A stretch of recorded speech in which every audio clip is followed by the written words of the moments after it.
ఈ అలర్జీ ఆస్తమాతో పిల్లలు బాధపడుతున్నప్పుడు వాటి ప్రభావం పిల్లల ఎదుగుదలపై ఎంతవరకు పడుతుంది?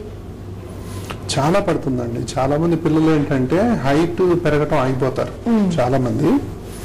అయితే దీన్ని దేంతో పోలవచ్చు? మనం ఎదిగే మొక్కని ఒక తాడుతో కట్టినట్లయితే ఆ మొక్క ఏ విధంగా ఎదగదో, ఎదిగే మొక్క మీద ఒక బరువు పెడితే ఆ మొక్క ఏ విధంగానైతే ఎదగదో, ఈ ఎదిగే పిల్లల్లో అలర్జీ లక్షణాలు అంటే తుమ్ములు, దగ్గు, జలుబు, ఆయాసం, వాతావరణం మారితే ఆయాసపడటం, పరిగెత్తితే ఆయాసం రావటం, ఇలాంటి మాటికి అంటే వాతావరణం మారగానే ఏదో ఒకటి ఎక్కడ తేడా చేసినా కూడా వాళ్ళకి వెంటనే జలుబు చేయటం, అది ఎంతకు తగ్గకపోవటం, తగ్గినా మళ్ళీ రావటం, మళ్ళీ హాస్పిటల్ చుట్టూ తిరగటం, ఇలా ఉండేసరికి ఏంటంటే పిల్లల్లో ఆ పెరుగుదల అనేది ఆగిపోతుంది. సరిగా ఆక్సిజన్ అందకపోవటం, మాటికి ఇన్ఫెక్షన్స్ రావటం, వీటన్నిటి వల్ల సరిగా తినలేకపోవటం, వీటన్నిటి వల్ల పిల్లల్లో పెరుగుదల ఆగిపోతుంది. సో అట్లాంటప్పుడు మనం కరెక్ట్ గా వైద్యం చేసినప్పుడు ఈ పెరుగుదల అనేది ఆగిపోతుంది. హైదరాబాద్ నుండి శంకర్ ఉన్నారు. శంకర్ గారు మాట్లాడండి. హలో హలో చెప్పండి సార్. ఇప్పుడు మీ ప్రోగ్రామ్ చూస్తున్నాం సార్. చెప్పండి. హలో చెప్పండి. మీరు ఇప్పుడు ఏదైతే చెప్పారు కదండి రిగార్డింగ్ సైనస్, స్టార్టింగ్ సైనస్, దాని తర్వాత ఇది నిద్రపోతుంటే నిద్ర రాకుండా ఉండటము, ప్లస్ ఆస్తమా టైప్, ఇవన్నీ గురకలు రావటం, ఇవన్నీ ఉన్నాయండి. దీనికి రెమెడీస్ ఎట్లా? అదేనండి, ఇప్పుడు దీనికి ఏంటంటే మీరు ఇప్పుడు చెప్పినటువంటి లక్షణాలన్నీ కూడా అంటే సైనస్ కావచ్చు, తుమ్ములు కావచ్చు, ముక్కులో ప్రాబ్లము, గొంతులో ప్రాబ్లము, ఊపిరితిత్తులో ప్రాబ్లం, ఇవన్నీ కలిపితే కూడా మనం అలర్జీ అంటాం. అలర్జీలో ఆస్తమా అనేది ఒక భాగం. సో ముక్కులో ఉంటే అలర్జిక్ రైనైటిస్ అంటాం, ఊపిరితిత్తుల్లో ఉంటే అలర్జిక్ బ్రాంకైటిస్ అంటాం, అదే ఆస్తమా. అయితే ఈ లక్షణాలు ఉన్నప్పుడు అందులో గురక రావటం కొంతమందికి జరుగుతూ ఉంటుంది, ఆయాసం రావటం, ఏదో ఒకటి పడకపోవటం. అయితే దీనికి ఏంటంటే ఫస్ట్ అలర్జీ ఏ స్థాయిలో ఉందో తెలుసుకోవటం, ఆస్తమా ఏ దశలో ఉందో తెలుసుకోవటం, దానికి తగ్గట్టుగా ఇన్హేలర్స్ అని ట్రీట్మెంట్ ఉంటుంది.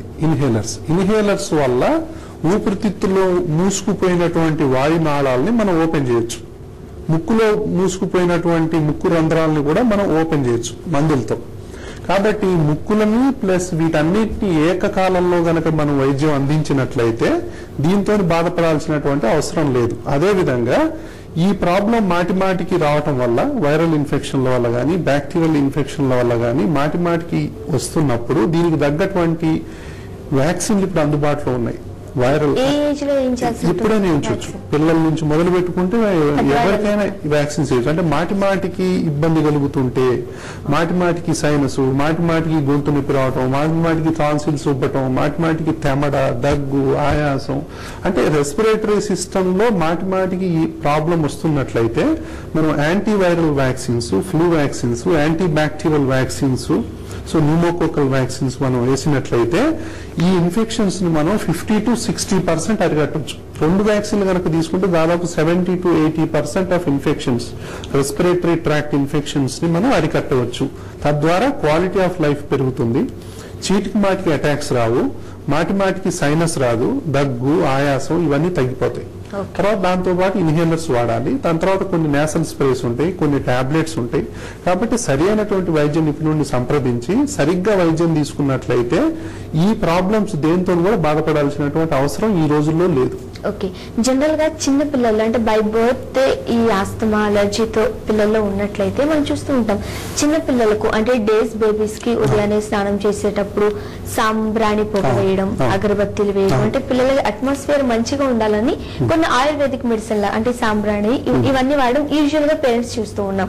సో ఇది ఎంతవరకు కరెక్ట్ అనుకోవాలి? అంటే సాంబ్రాణి వేయడం అనేది ఒక ఆచారంగా కూడా మనం చూస్తూ ఉంటాం.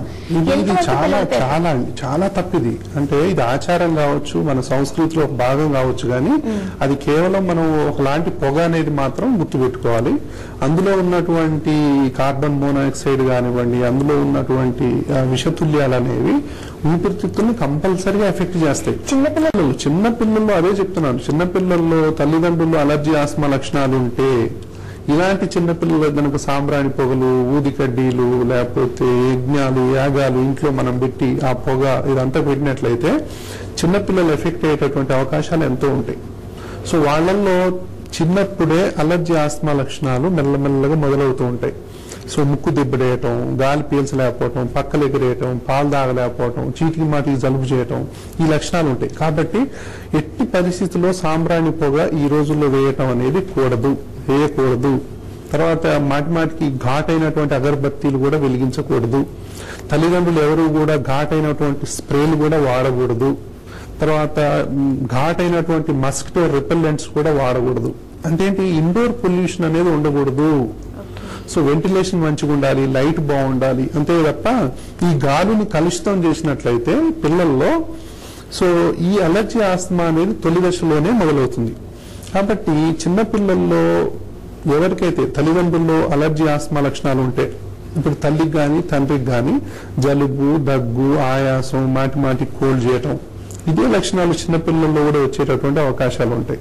వీళ్ళకి మనం అగ్నికి ఆజ్యం పోసినట్టుగా ఈ సాంబ్రాణి పొగ, అగరబత్తీలు, ఇంట్లో ఎలాంటి పొల్యూషన్, ఈవెన్ మనం కుకింగ్ చేసేటప్పుడు పోపు మాడిపోతే కూడా దాని ఎఫెక్ట్ వీళ్ళ ఆరోగ్యం మీద ఉంటుంది. కాబట్టి వీళ్ళు వాడేటటువంటి డయాపర్స్, సో కెమికల్స్ లో బట్టల్ని ముంచటాలు, సో ఇవన్నీ కూడా చాలా జాగ్రత్తగా పిల్లల విషయంలో గమనించాలి. సో వాళ్ళు అసలు గర్భంతో ఉన్నప్పుడే, తల్లిదండ్రుల్లో ఎవరికైనా అలర్జీ ఆస్తమా లక్షణాలు ఉంటే గర్భంతో ఉన్నప్పటి నుంచే జాగ్రత్తలు తీసుకోవాలి. ఫుడ్కు సంబంధించింది కానీ, ఇండోర్ పొల్యూషన్ లేకుండా చూసుకోవటం కానీ, వాళ్ళకి ఏవైతే పడట్లేదో వాటికి దూరంగా ఉండటం, ఇవన్నీ తీసుకోవాలి. తర్వాత పుట్టిన తర్వాత కూడా వాతావరణం శుభ్రంగా ఉండేటట్టుగా చూసుకోవాలి. సో దుమ్ము, ధూళి, పొగ, పర్ఫ్యూమ్స్, తర్వాత యాసిడ్ ఫ్యూమ్స్ ఇవి లేకుండా చూసుకోవాలి. సో హై స్పీడ్ ఫ్యాన్ కింద పిల్లల్ని పనుకోబెట్టడం ఇలాంటివి కూడా తప్పు. తర్వాత ఎక్కువ ఏసీలో పిల్లల్ని పనుకోబెట్టడం చాలాసేపు, అది కూడా తప్పు. సో ఒక మంచి పరిశుభ్రమైనటువంటి గాలి, వెలుతురు ఉన్నటువంటి ప్రదేశాల్లోనే వాళ్ళు సాధ్యమైనంత వరకు ఉండేలా చూసుకోవాలి. కాబట్టి దుమ్ము, ధూళికి దూరంగా ఉండాలి. చిన్నపిల్లలు మీరు చెప్పినంత వరకు జాగ్రత్తలు సరిపోతాయి. స్కూల్ కి వెళ్లే చిల్డ్రన్, అంటే స్కూల్ గోయింగ్ చిల్డ్రన్ కి పేరెంట్స్ ఎలాంటి జాగ్రత్తలు తీసుకోవాలి? అంటే స్కూల్ పిల్లల్లో కూడా ఏంటంటే ఈ రోజు పాపం స్కూల్ పిల్లలు బయటికి వెళ్లిన కాడి నుంచి విపరీతమైనటువంటి outdoor pollution, so diesel pollution కానివ్వండి, ఇలాంటి పొల్యూషన్ తప్పించుకొని నగరంలో తిరగటం అనేది అసాధ్యం. అయితే సో వీళ్ళకి అలర్జీ ఆస్తమా లక్షణాలు పిల్లల్లో ఉన్నప్పుడు మాత్రం కంపల్సరిగా తల్లిదండ్రులు, టీచర్స్ తగిన జాగ్రత్తలు మాత్రం పిల్లలకు తీసుకోవాలి. సరైన సమయంలో పిల్లలకు వ్యాక్సిన్ వేయించాలి. తర్వాత అలర్జీ ఆస్తమా లక్షణాలు కనుక ఉన్నట్లయితే దానికి ట్రీట్మెంట్ తీసుకోవాలి. స్కూల్లో కూడా టీచర్స్ కి ఇన్ఫార్మ్ చేయాలి, ఇగో ఈ బాబుకి ఈ ప్రాబ్లం ఉంది, ఇలా ఒక్కోసారి ఎక్కువ ఆయాసం వచ్చినప్పుడు ఇగో ఈ ఇన్హేలర్స్ వాడాలి అని చెప్పి, రెస్క్యూ ఇన్హేలర్స్ అంటాం, అలాంటివి వాడమని చెప్పి క్లాస్ టీచర్ కి మనం ముందరనే అలర్ట్ చేయాలి. కాబట్టి స్కూల్లో ఉన్నటువంటి వాతావరణం కూడా పిల్లల ఆరోగ్యంపై ప్రభావాన్ని చూపిస్తుంది. సో మొత్తం మీద తల్లిదండ్రులు, టీచర్స్ పిల్లల అంటే అలర్జీ ఆస్తమా ఉన్నటువంటి పిల్లల విషయంలో జాగ్రత్తలు కనుక తీసుకోపోయినట్లయితే ఈ పిల్లలు నరకాన్ని అనుభవిస్తారు. ఎందుకంటే అపార్ట్మెంట్స్ లో స్కూల్ వచ్చేటటువంటి రోజులు, సో పిల్లలు స్కూల్ బ్యాగ్ వేసుకొని పైకి పోయేసరికి ఆయాసపడుతూ ఉంటారు. తర్వాత టీచర్స్ వీళ్ళ బాధని గమనించకుండా వీళ్ళు మాట్లాడటం కూడా మాట్లాడలేరు సరిగ్గా పైకి ఎక్కేసరికి. సో ఈ పిల్లలు సరిగ్గా ఆడలేరు, సో పరిగెత్తితే ఆయాసపడతారు, ఏ గేమ్స్ లో పార్టిసిపేట్ చేయలేరు. పార్టిసిపేట్ చేయట్లేదు అని చెప్పి వీళ్ళని శిక్షించటం మూలన పిల్లలు డిప్రెషన్ లోకి వెళ్తారు.